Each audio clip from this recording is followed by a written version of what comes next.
love and happiness. Love and happiness. I was born in an unincorporated village in James City County, Virginia, but 8 miles from Williamsburg, called Croker, Virginia. What year? 1927. Did you grow up there? Yes, I did. Did you move around a lot when you were a kid? I lived there until 1945 when I was drafted in the Air Force. And I never returned back until 45 years later. My father worked in the railroad. I didn't know I was poor.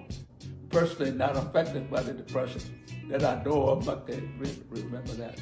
Great Depression, you don't like recall it like affected. I guess you didn't know better because you grew up. I didn't know it was the Depression. Yeah. But looking back now, I don't see how we survived it. What was your first job? My first job was working at a country grocery store in Croker, Virginia. Cashier, salesperson. With no cash registers. You did all your cash receipts on a paper bag, added the numbers up, added them 2 times, took the money, put it in the drawer. What was your favorite job that you've ever had? I never had favorite jobs because in the Air Force, I was in the Air Force, but I had to do what I had to do in the Air Force.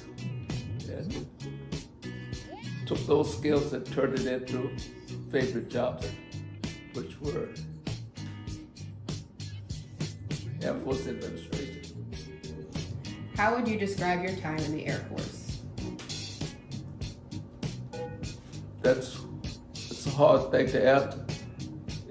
When you end up in Vietnam, that was tough duty.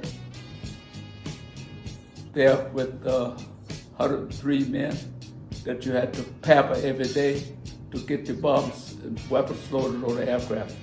That was a tough job. That wasn't your favorite one. That was my favorite one, but I had to do it. What was your first car?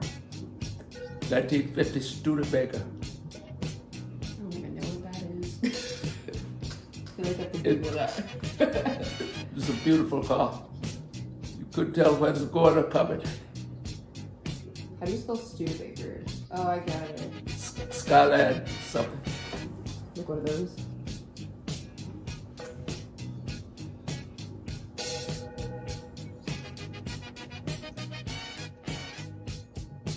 That one. Those white ones? That color? Yeah, Like yellow, cream? yellow.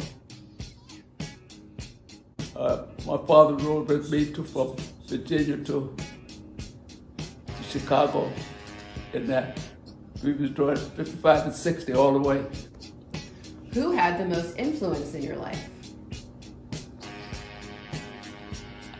I don't know. My whole family did. My mother and father did. I would ask my mother a question. She would say, "A rolling stone doesn't get a moth." And the other one said, "A set here doesn't get fat, so make your own decision." Is that your life motto? Yeah. That's how you live your life? Nice. What was the best time period? I don't know the best time period, but I'm looking for a beautiful future. I never look in the rearview mirror because I don't see nothing but haze back there. There's nothing I can do with the past. So I always look to the future. So there was not a time that you would go back to if you could? No. That's fair. What was the worst thing you got in trouble for? I don't know. Drinking too much. How old were you? I don't know. Young? Yeah. Did you get in, like, police trouble? No, okay. no police. Got kicked out of the bar, though? No. How do you feel about the technological changes that you've seen throughout your life? I think they're great. Because you're pretty up to date with all your technology. Apple Watch, iPad, iPhone. Pretty much. 20 years ago, I was, before the computers first got popular, I would ask a person, how do you do this? And when they leave, that answer goes out the door with them. So I decided to have to learn it myself.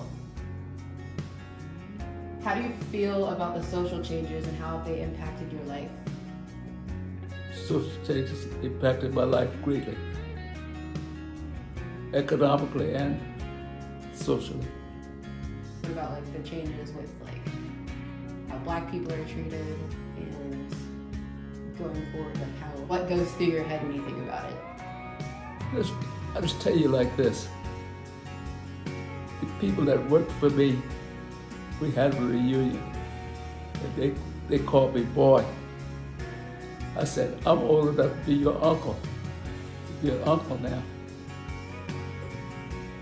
So that's where I brush it off.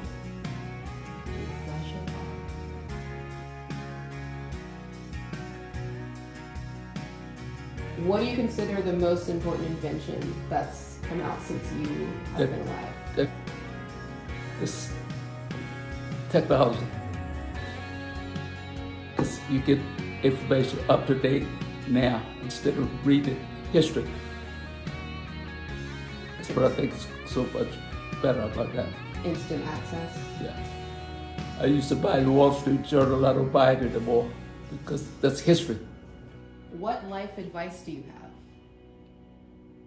For someone else? Mm-hmm. Anybody. For me. Well, be upright in your living. Give to people. Mighty God. Do you have any regrets? No. What are you most proud of? My family and grandkids and great-grandkids. How come? That's it. But what have they done? Whatever else. What is it that makes you proud for them? What about your kids? Not just your grandkids and your grandchildren, not your kids' kids? My whole family. Okay. What in your life has provided the greatest satisfaction? Lord, that's hard. I can't answer that. Let's omit that question. Okay. 2 days to talk about it. Say a couple things. Just a few things that you would say have brought you satisfaction. Everything I ask for, I get. And I know it comes from the grace of God. And I think that's satisfying enough. Which one of your children is most like you? I'm not going to answer that. Why? Because all of my kids they're different, but they're like me, but they displays it differently. But you got to read each one differently. Because all the pieces of the pot not the same. What is the main thing you'd like people to remember about you?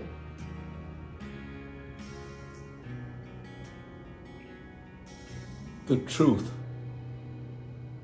The truth about who I am.